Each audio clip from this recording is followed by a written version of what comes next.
The Nuggets were basically like, I can't wait to get home. The Knicks come in, they're playing defense, they're flying all over the place, they're playing the best basketball of the year, and in that first quarter, they just dominate them, and the Nuggets are like, okay, we can't keep up with this today. And the best part about this is, how many years did we sit here and watch every single superstar in basketball come into the Garden and have a career night? And they take it over. And they say, oh, the Mecca, this is the greatest. And 50 for this guy, and 60 for that guy, and 40 and 15 for this guy. So you're used to that. So when Jokic comes in, you're thinking, oh, this guy's going to have 45, 18, and 7 blocks, But no, not anymore. Not anymore, as they are defending the home court, and it was just awesome. So that's what I think it was. I think that in a long regular season, you're a team like the Nuggets who played all the way to the end last year and won a championship, and the Knicks came out with more want to, and the Nuggets just laid down after that first quarter. Yeah, that's what I think happened. Hit a couple of big early threes, I guess, and then I guess it was the OG Anunoby night. Yeah. Because I did, of course, listening to it, and all of a sudden the crowd starts going, OG, OG, they're screaming for him. Yeah. And then you look at the stats, and you can see that he had a great night. And it was, it's great, man. I'm telling you, the Knicks have done this a couple times now. They have just absolutely blown out somebody. And I think it was Portland was the last time they did it. And what's more important... Well, and Portland sucks. This is the Nuggets, so it's even more impressive. What's more important is that they held them to 84 points. Now, I don't know what the hell... I mean, Mike Malone, Jerry played a cut yesterday from Mike Malone, their coach, saying exactly what you just said. Back end of a trip, guys miss home. We gotta kind of somehow find the energy to play. I was like leading us right down a path with breadcrumbs, saying that his team was going to play like crap last night. Yeah, and basically not even show up. I mean, they didn't even show up. But hell, the Knicks had to take care of business. They did. I mean, I don't think this was the Nuggets team that we're going to see in the playoffs, obviously, but it's just another feather in their cap. It shows you that, when they're on and they're playing like this, they're not messing around. And it doesn't matter who you are anymore. And that's the exciting part of what this team could potentially do in the postseason is you feel like they can compete with anybody with the way that they're playing. I have to tell you, so I turn on the radio and I'm like, okay, I know Monica McNutt's voice. I'm like, that's John Giannone? It was John Giannone and Monica McNutt last night on the radio. All right. And they did a good job, man. It was really good. I thought it was good. It was very relaxed. They both know exactly what they're talking about, and I kind of enjoyed it. It was, and especially with the score. I mean, that was just a nice thing. And, after all what we had just been through, 3 hours of football talk and everything else, my head was spinning. So I needed to have a little bit of a calm down moment. Sure. And it was nice just to listen to a Knick blowout, especially against a team as good as Denver. I mean, wow. I mean, and what are they, 12-2 now since OG Anunoby has been added to the roster? And, they still are not playing with the 2 starting centers. Yeah. Or the starting center and the backup center. And generally when the football season ends and the Super Bowl is over, the last number of years, you're thinking, man, we just have a long way to go till the baseball teams. But nope, not anymore. You've got 3 hockey teams that have designs on going deep into the playoffs, and you've got the New York Knicks that they are a story during the regular season. Told you, man, this is the best team they've had since 2000. Yeah. I don't care what anybody says. The 99 team went to the finals, and since that time, it's just been a grind. And this team led by Julius Randle over the last couple of years has made it to the playoffs. They played tough, and then, unfortunately, they run into a brick wall into the playoffs. Now, Saturday at 3 o'clock, they do play the Miami Heat. I mean, Saturday. And the Heat, I think, got blown out last night at home. So you would think that game is going to be a little bit more competitive than last night's game is, or was. Sure. No, and absolutely, I would expect that as well. But, yeah, so that you don't have the same type of desperation when the Super Bowl is over because we've got so many really good local stories, especially, with the Rangers and Knicks and what's going on at the Garden. Had a little bit of it last year, got a really good taste of it, and I think it's even going to be more special this year into the spring, which will be great because the Mets are not trying to win this year, so we'll at least have maybe into the spring some Knicks and some Rangers to talk about because Steve Cohen has punted the 2024 season. So there's really nothing exciting about that situation. Yankee fans got Juan Soto. They'll be excited about that. And they can yell at Marcus Stroman. But I'm looking for a deep Knicks run this year. I want to get to the conference finals. That's what I want to see. Will they or can they make a move for somebody that they want to add to this group? That's a big question because, obviously the trade deadline is coming up, and maybe they're going to make one trade. That's it. We'll see. And they're expecting now Mitchell Robinson to be back later on in the season. And it'll be interesting to see if he does play, what happens to the flow of the team.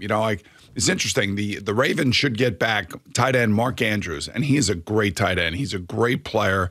He's been their best offensive player since he's gotten there, really, other than Lamar. And now all of a sudden he's been out for, 10 weeks, and he's going to be able to play come Sunday. And I always wonder about, okay, here comes a star back, and they've been playing so well without him.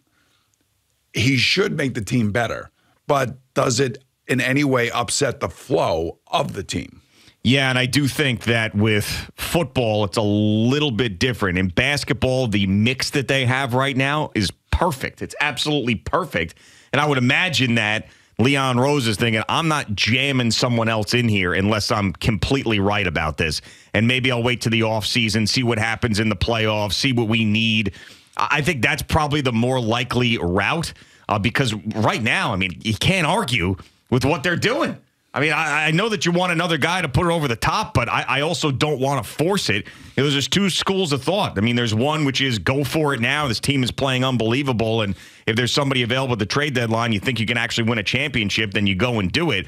But I would not mess with the crazy chemistry that they have going on right now. The other thing with the fact that Thibodeau only plays 9 players. If you do acquire somebody, are you moving somebody that is in that collective 9 players right now that is going to be moved out of there? Probably. So yeah. that's what that's what you got to wonder about. If they do trade something, he's not going to play 10 or 11 players. Just not going to do it. That's not what he does. That's right. He plays these guys and runs them into the ground. They're all athletes. Why not play them? There's no Giancarlo Stanton's on the team. Maybe Mitchell Robinson is that because he tends to get hurt a lot. Yeah, but when he plays well. Whereas Giancarlo Stanton, when he's healthy, he doesn't always play well. And he goes in these deep slumps and everything. But yeah, Mitchell Robinson's got to stay healthy. He's just never healthy. And him being out hasn't killed them up until this point. But his presence and coming back could be the thing that gets them to win 2 rounds this year as opposed to 1. And then probably, as you always say, getting a guy back like that, it's like making a big acquisition at the trade deadline. Yeah. It kind of is with Mitchell Robinson. Well, let's see when they get there. Let's see what happens. You never know what happens, in the playoffs. And I think in the NBA, you can almost expect certain teams to move on, but then you do have those really, really competitive, like the Heat and the Knicks. You have really competitive games. And, I think this Knicks team is, he's got the right mix of youth and experience, guys right in the middle of their prime, and guys, knowing their roles on this basketball team. And as long as Jalen Brunson is healthy and that ball is moving, they're going to be a tough out. They're going to really be a tough out. And the other thing that you have to count on is Julius Randle not turning into a pumpkin in the postseason. We have seen him in a lot of postseason spots not be the same guy as the regular season. And this year has to be different. If they're going to go deeper into the playoffs, he has to be as consistently good there as he has been in the regular season, and that would be new for him. So that is one thing that's a little bit scary, is we have not seen a great Julius Randle in the postseason. And if you get that, then the Eastern Conference is going to have to watch out. But if he does that like hero ball, isolation, I got to take over the game, pressure's on me, I can't handle it crap in the playoffs like we've seen the last couple of years, then forget about it. And they're not going anywhere. But I've got faith because he has been playing his ass off. It's the best he's looked. This guy is just, he's phenomenal. I got nothing bad to say about Julius Randle right now. He's been phenomenal. No, absolutely phenomenal. So the other thing, and we'll get into it now, that was huge, and I asked Coach Cowher this at the event last night at Tellers, and something we've been talking about, obviously, is why Bill Belichick is still available as the Atlanta Falcons hire Raheem Morris and don't go with Bill Belichick. And he said something that was really interesting. And he said that, is Bill Belichick coaching because he wants to win another Super Bowl, or is he coaching just because he wants to get the record? And I said, wow, That is a really so Bill Belichick, there could be a thought. Now, Bill's not saying that that's what Bill Belichick is doing. He's saying that there are owners thinking that maybe he's just hopping onto an organization to get the wins record and just really won't care about building a team and then getting them where they need to be for sustained success. And I thought that was a fascinating answer. I would say, again, and I have been saying it, it's very difficult to hire a coach of this stature because he's going to want to do it the way he wants to do it. And that means people that are in organizations are going to have to be fired. And it didn't sound like Arthur Blank was willing to do that, but Arthur Blank did make a change with Rich McKay and took him away from the football side of things and put him back on the business side of things, meaning that he obviously listened to me. He listened to Bill Belichick. So the conversation that he had with Arthur Blank, I would imagine Arthur probably used it as kind of a consultant meeting. Let me hear what you have to say about my team and my situation and how we run things here. And I guarantee you, and this is why it's hard to hire a guy like this. He probably went in there and said, okay, this is, what I probably need for my contract. This is what I need for all my assistant coaches. This is who I want to bring with me. And you have this building that has 1 million leaks in it. And I do not want to deal with all these people in this building that are trying to save their own ass. That's why the leaks were coming out, this past week. Out of that building, there they are, and that's not something that Bill Belichick is going to want to go into unless that can get handled immediately. Now, Raheem Morris gets the job, and all of a sudden there's some movement around within the building, and one guy's leaving the football side, going to the business side, and blah, blah, and all this other stuff that I'm sure Bill Belichick opened the eyes to the owner of maybe some of the things that he needed to do internally to get things right. And maybe that makes it better for Raheem Morris to be able to run the team the way that he wants to run it. I mean, that's really the important thing. And the thing about Raheem is that he had a good year with the Rams as their defensive coordinator. This is the second time around for him. So hopefully he learned from his previous spot and now can be the coach that he wants to be. And he's got a pretty good young team. They just have to find, of course, a quarterback to play for that young team. So Bill Belichick is not going to coach this year. He's not going to be the head coach of the Seahawks. He's not going to be the head coach of the Commanders. So he is not going to be coaching in 2024, which means that if you are a coach on the hot seat in 2024, Bill Belichick is going to be over your shoulder. And there are going to be owners out there that maybe in this hiring cycle weren't thinking about it. But after a bad year, things not working out again, maybe year 3 of a rebuild that's not working out here, all of a sudden, I'm coming home. I'm coming home. Yeah, I know. You never know. Tell the world. So, yeah, I mean, that, and I love Brian Daboll. I've made no bones about that. I think he is awesome. I want him to succeed. However, the reality is this. He and everybody around him is thinking the same thing. That if we don't have a good year, and it's going to be hard for them to have a good year unless they have an all-time draft and offseason and everything works out and they somehow go to the playoffs. If they do not have a good year, everybody's going to be talking about that. You just tell me who their starting quarterback is going to be for the first month of the season. You think it will be Daniel Jones? You think he'll be ready to go? I don't know. I mean, with that injury, I don't know. And I would say probably better than 50%. But if it's not, then what the hell are you? I mean, what are you doing? It's right, and they become a staff that is going through a rebuild right now. They're going through an offensive side rebuild. They're going through a defensive side rebuild. It's like they're starting over too as a staff, and they're going into year 3. And they're not like it's like they're losing guys because they were successful. They're losing guys because there was dysfunction. That's right. So that plays into all of this. And hopefully Brian Daboll gets the coaches he wants in here to be, the defense coordinator, to be, all the offensive coaches that he wants. It seems like he's adding guys that he feels comfortable with now. And maybe they weren't available the first time around. But I'm telling you, they go 6-11, they go 5-12. And it's another lost year with another situation like we've been down before, like it feels like 1,000 times with the Giants. And Bill Belichick is available. Yes. as a free agent coach. And John Mara says, wait a second, Bill Belichick can break the coaching wins record wearing Giants gear? How do you say no?